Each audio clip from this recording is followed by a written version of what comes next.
Саламатсыздар ма, құрметті оқырмандар. Қызылорда облыстық зағип және нашар көретін азаматтарға арналған арнаулы кітапханасының ақпарат айдында атты 8-ші шығарылым аясында мерзімді басылымдарға шолуды жалғастырамыз. Республикалық Егемен Қазақстан газетінің 139 санында Қарт, Торғай, Сақтар мен Сарматтар мекені атты мақаласы жарияланды. Астанада орналасқан Қазақстан Республикасы ұлттық музейінің Астана арқа кешенді экспедициясы биылғы далалық маусымда Торғай өлкесіне археологиялық қазба жұмыстарын жүргізіп, нәтижесінде киімі алтынмен апталған сақ билеушісінің қорымын тапты. Осы орайда қазба жұмысының ғылыми маңызын білу үшін экспедиция жетекшісі Қазақстан Республикасы ұлттық музей халық қазынасы ғылыми зерттеу институтының басшысы, тарих ғылымдарының кандидаты Ақан Оңғарұлымен сұхбатын оқи аласыздар. Егемен Қазақстан газеті 138 санында ер есімі ел есінде айдарымен арды ойлаған азамат атты мақаласында мемлекет және қоғам қайраткері, әдеби сыншы, публицист Ілияс Омаровтың дүниеден өткеніне 19 шілде күні тура 50 жыл болды. Әйгілі тұлғаның тағдыр талайына жазылған аз ғұмырының өзі жасындай жарқылдаған, алтындай жалтылдаған сәттерге толы. Ілияс Омаров мәдениет министрі лауазымында жұмысқа кіріскен күні кабинетіне сол кездегі саясатқа сай Лениннің емес, халық жауы деп саналған және әлі ақталмаған Жүргеновтың портретін іліп қояды. Келушілерге ол, егер бұл адам болмаса, мен де осы лауазымда отырмас едім деп жай ғана түсіндіреді. Ана тілі газетінің 28-ші санында Нағыз қазақ домбыра атты мақаласы жарияланған. Қазақтың қуанса, көңілін бөлісетін, қайғырса азайтуға септігін тигізетін, қоңыр үнді домбыра аспабынан шыққан күмбір күй мен домбыраға қосыла әуелете салар әуезден рухымызбен үндес, тарихымызбен сабақтас екені ықылым заманнан аян.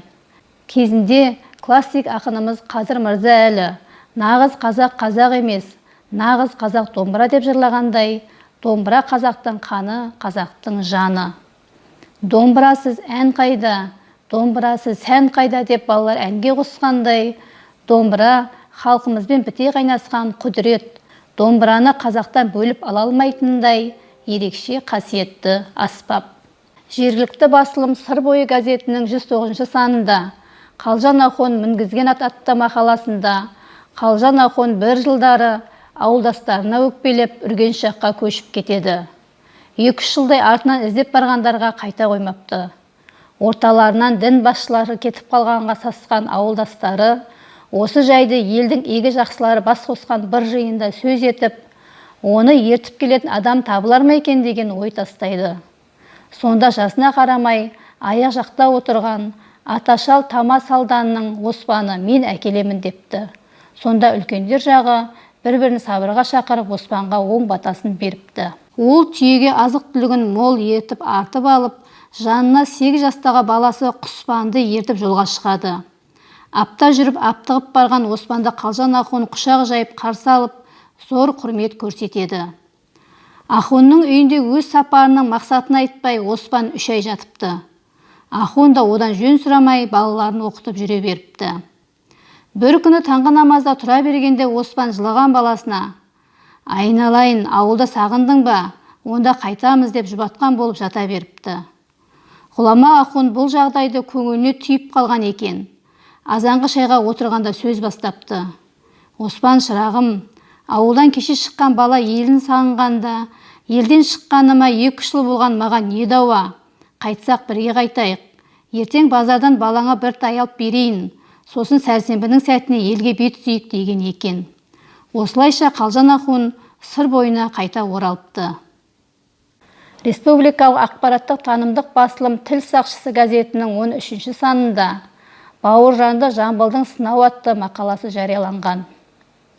Республикалық тәуелсіз ақпараттық қоғамдық саяси басылым Ел тілегінің 27-ші санында Жемқорлықсыз қоғамның жолы, сыбайлас жемқорлық қоғам дерті, сыбайлас жемқорлыққа жол жоқ, жемқорлық қоғамның өзекті мәселесі атты мақалалары жарияланған.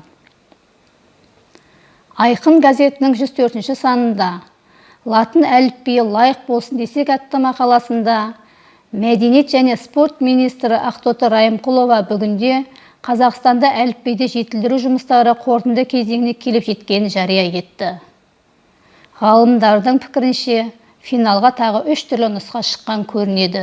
Демек, елде пандемияға тоспа қойылса, мемлекеттік тілді латын графикасына көшіру секілді тарихи үдеріс жаңа қарқынмен жалғасатынға ұқсайды. Осымен бүгінгі мерзімді басындағы жасалған шолуымыз аяқталды. Келесі дүйсенбіге дейін сау болыңыздар.